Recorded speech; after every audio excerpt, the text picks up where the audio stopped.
You know, sometimes you hear a name from history and it just like sparks this instant curiosity. Mm.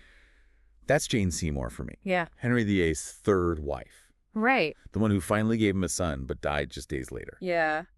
We're diving into 2 episodes of the Noble Blood podcast today Okay. to uncover what her life was really like. I love that. What's fascinating is that Jane's story often gets lost in the shuffle, Yeah. overshadowed by the more dramatic figures of Catherine of Aragon Right. and Anne Boleyn. Of course. But her story, perhaps more than any other, highlights the precarious position of women in the Tudor court. Absolutely. Absolutely. I mean, we're talking about a world where a woman's worth was practically measured by her ability to produce a male heir. Exactly. And the podcast really emphasizes that Jane wasn't some high-born princess. Right. She came from a large family, relatively modest means, Yeah. and her upbringing focused on traditional skills, No. like embroidery and housekeeping. And that's where we see this immediate tension between her background and the expectations thrust upon her. Yeah. Those domestic skills were certainly valued in a wife, Mm-hmm. but were they enough to navigate the treacherous waters of the royal court? Yeah. Was her reputation for meekness a genuine personality trait or a survival tactic in a world where speaking out could cost you your head? You know, that is such a great question, and I think especially with the specter of Anne Boleyn looming large, Right? Jane witnessed firsthand the downfall of a queen Yeah. who challenged the status quo, Right. who embraced fashion and intellectual pursuits. Yeah. The contrast in their mottos alone is striking. Oh, yeah. Anne's the most happy, assertive, and forward-looking, Right. versus Jane's bound to obey and serve, Oh, wow. reflecting the expected submissiveness of women at the time. Right. It makes you wonder how much of Jane's approach was shaped by the fear of suffering the same fate as Anne. Right. Like, okay, Henry, whatever you say, just please don't send me to the tower. No. But playing it safe, adhering to expectations, did that actually give her more agency in the long run? That's the big question, isn't it? Yeah. Was she a master manipulator, subtly pulling strings behind the scenes, or was she truly trapped by the limited options available to women in her position? Well, one thing's for sure, she did achieve what Catherine and Anne couldn't. Mm-hmm. She gave Henry his son, Prince Edward, Right. securing the Tudor dynasty, but at a terrible cost. Yeah. Her death just 12 days after childbirth is a stark reminder of the dangers women faced. Yeah, and the podcast mentions childbed fever, blood clots, and placental complications as possible causes. It's heartbreaking to think that basic medical knowledge we take for granted today could have saved her. And what's particularly tragic is that Henry, in his desperation for a healthy heir, insisted on male doctors attending to Jane, even though midwives had centuries of practical experience with childbirth. So even with the best intentions, the prevailing medical beliefs of the time might have contributed to her death. Yeah. It makes you question the role of those in power, the Right. so-called experts, Mm-hmm. and whether their decisions truly served the people they were supposed to protect. It also highlights the limits of knowledge and the unintended consequences of actions, Yeah. even those driven by good intentions. Yeah. This wasn't just about one woman's tragic fate. Right. It reflects a broader societal understanding of health and the role of women. So Jane fulfills her duty, tragically dies in the process, Right. and Henry's left with the son he always wanted, but at what cost? Right. You'd think that would be the end of the story. Right. But the podcast points out something really intriguing about how he chose to remember her. Yeah, Even though Henry went on to marry 3 more times, he did. he requested to be buried beside Jane. Yeah. Not only that, years after her death, he commissioned a family portrait that included Jane as his queen, Wow. not his current wife. Yeah. It's like she became the symbol of the perfect queen in his mind. Yeah. The one who never defied him, never aged, never challenged his authority. Perhaps that's part of it, or maybe there was genuine affection there, a sense of loss that he never truly got over. Yeah. It's hard to separate sentiment from political strategy in the Tudor era. It makes you wonder how much of what we know about Jane is based on historical fact versus carefully constructed image making. Mm-hmm. We've got this picture of her as the quiet, virtuous queen. Yeah. But was that the real Jane or a version crafted to meet the expectations of the time? That's what we need to unravel. Yeah. Did she wield any real power? Right. What was her day-to-day life actually like? Yeah. And how did she navigate the complexities of Henry's court, especially with his children from previous marriages? Those are the questions we're going to explore next. I can't wait. We'll unpack the realities of Jane's life as queen, and maybe we'll get a glimpse of the woman behind the carefully curated image. Ooh, I love that. Stay with us. Okay, so you're curious about Jane's day-to-day life as queen. Yeah. It's important to remember, even though she achieved the ultimate goal. Right. Providing Henry with a male heir. Yeah. Her reign was incredibly short. Barely over a year. Right. Did she even have time to make her mark? And much of that time, according to the podcast, was spent in the shadow of Henry's anxieties. He'd broken from the Catholic Church, right? Declared his daughter Mary illegitimate, right? And executed Anne Boleyn. Right. The pressure to secure the Tudor dynasty was immense. So was Jane just a pawn in his game, a means to an end? It's tempting to think so. Yeah. The podcast describes how Jane was practically confined to her chambers during her pregnancy. Right. Everything meticulously cleaned and monitored. Yeah. All to protect the precious heir. Yeah. Sounds more like a gilded cage than a position of power. But did she have any influence at all? Yeah. Did she manage to bring about any changes in the court? There's an interesting anecdote from the podcast about Jane advocating for those involved in the Pilgrimage of Grace. This was a major uprising in the north of England, Right. fueled by opposition to Henry's religious reforms. Yeah. Jane, it seems, pleaded for leniency. Okay. But Henry quickly reminded her of the fate of his previous wives. Oh, that's chilling. Yeah. A not-so-subtle reminder. Yeah. That crossing the king could have dire consequences. Precisely. It reveals the power dynamics at play. Right. Jane couldn't openly challenge Henry. Right. Instead, she seems to have adopted a strategy of subtle persuasion. Okay. Planting seeds of ideas rather than issuing commands. Like that example the podcast gave about her nudging Henry towards reconciling with his daughter Mary. Yeah. Dropping hints about how much Mary would enjoy certain things at court. Exactly. And it worked. Wow. Mary was allowed to return. Okay. And it seems Jane played a supportive role in that process. Yeah. Almost like a big sister. Yeah. Which is fascinating considering Mary was technically Henry's heir. Yeah.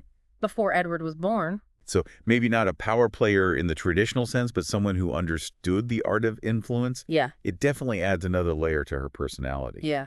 What about her relationship with Elizabeth? Anne Boleyn's daughter. Unfortunately, there isn't much historical evidence about their interactions. Okay. Elizabeth was very young at the time. Okay. And after Anne's execution, she was declared illegitimate. Right. Just like Mary had been. Right. It must have been a turbulent and confusing time for both girls. Caught in the middle of their father's political and marital upheavals. Right. It really humanizes this period of history when you think about the impact on those children. Absolutely. It's a reminder that these grand historical events had real-life consequences. Right. Especially for those who were often overlooked or forgotten. We've talked about Jane's strategic maneuvering within the court. Her subtle influence on Henry. Yeah. But I keep coming back to this question. What was she really like?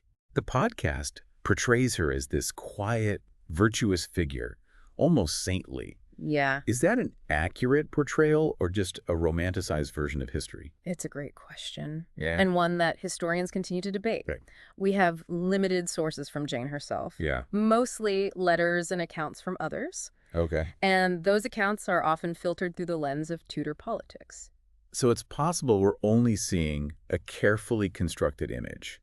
Yeah. Not the full picture. Right. Almost like a PR campaign for the new queen. Exactly. Remember, image management was crucial in the Tudor era. Yeah. Jane, as queen, would have been acutely aware of how she was perceived. Right. Especially after the controversy surrounding Anne Boleyn. Plus, there's that whole phoenix rising from the ashes symbolism she adopted. Oh, yeah. Deliberately positioning herself as the antidote to Anne's perceived wickedness. That's a brilliant PR move. Yeah. The phoenix represents rebirth. Right. New beginnings. Jane was essentially promising the stability and continuity that Henry craved after the turmoil of the previous years. Clever. So we have this very public image of Jane as the dutiful, pious wife. But is there anything in the sources that gives us a glimpse into her private life? Yeah. Her personality, her passions, her inner world? There's a rather charming detail mentioned in the podcast. Okay.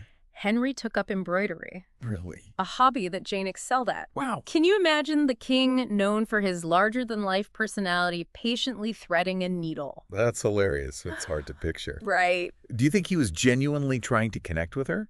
Yeah. Or was it just another way to assert control, like, I can even master your feminine hobbies? It's open to interpretation. Yeah. Maybe a clumsy attempt at affection. Yeah. Or a display of dominance, even in traditionally feminine pursuits. Right. It's a small detail. Yep. But it speaks volumes about the complexities of their relationship. It reminds us that history is about more than just grand events. Yes. It's about these intimate moments, these personal interactions that shape the course of events. Precisely. And sometimes those seemingly insignificant details can reveal more about historical figures than any official portrait or proclamation. Speaking of perceptions, we've talked a lot about Jane's role as wife and queen.